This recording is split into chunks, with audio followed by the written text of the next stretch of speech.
After Rome's peak, Europe felt unsettled. Cities shrank, borders moved, and roads no longer held an empire together. Faith spread through courts and villages, while warlords filled gaps in authority. We are going to follow the next 1,000 years in quick steps as power, religion, land, and war reshape the continent, from Rome's fracture to the late medieval world. Rome still dominated the Mediterranean world, but strain gathered under the surface. The calm of the Pax Romana faded as plagues, civil conflict, and frontier pressure hit an overstretched state. In the 4th century, emperors backed Christianity, reshaping law, charity, and identity. In 395, the empire split into West and East, ruled from Rome and from Constantinople, the heart of the later Byzantine Empire. The eastern half stayed richer and more urban, while the western half grew poorer and harder to defend. In 476, the warlord Odoacer deposed Romulus Augustulus, the last Western emperor. The end was not a switch-off. Roman habits, Christian structures, and Germanic newcomers reorganized authority and daily life. Now the map looked like a patchwork. Small kingdoms replaced the single imperial frame. Visigoths ruled much of Iberia, Ostrogoths held Italy for a time, and the Franks rose in Gaul. Rulers and elites converted to Christianity, and faith became political glue between Roman subjects and new kings. Long-distance trade shrank across much of the West, coin use fell, and taxes were harder to gather. Literacy narrowed, but it did not vanish. Bishops and monasteries kept records, copied books, and offered charity. In the 6th and 7th centuries, they acted as local organizers when the central government was thin. Alongside them, local nobles managed land and justice, so order came from nearby faces, not distant emperors in many regions. Then came a brief push for reunification. In 732, Frankish forces led by Charles Martel defeated a Muslim raiding army near Tours or Poitiers, and the win fed Western confidence. His son, Pepin the Short, seized the throne and backed the Pope, helping secure a papal state in Italy.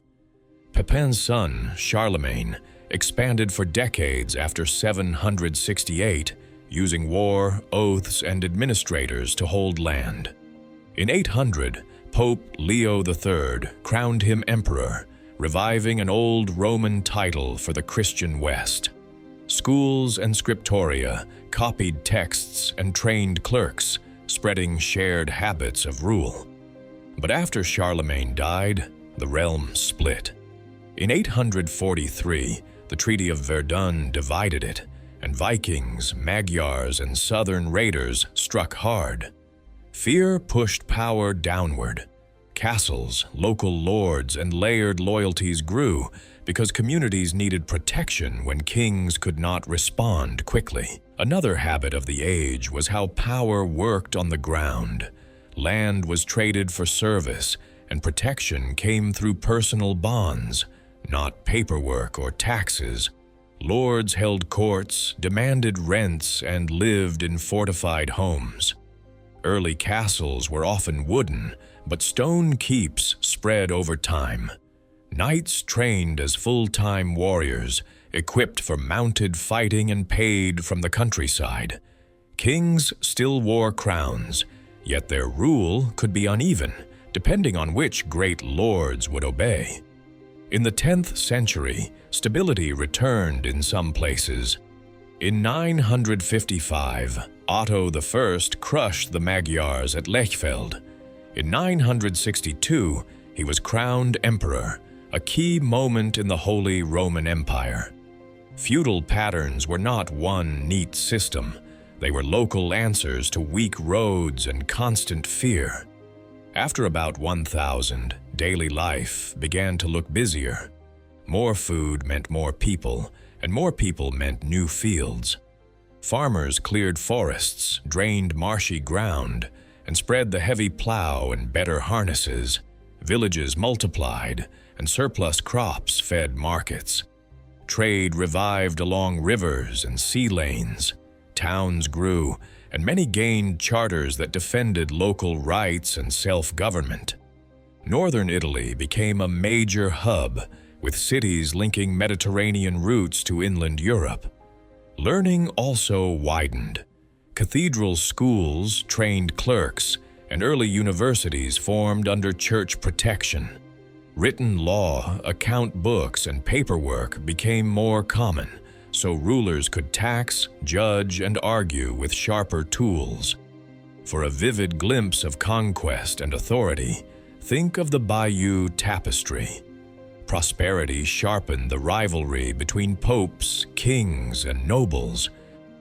Europe also developed a habit of pushing outward. In 1066, William of Normandy won at Hastings and tightened English rule through castles, surveys, and loyal nobles. In Iberia, Christian kingdoms pressed south over centuries in what later became the Reconquista, creating shifting frontiers and mixed towns.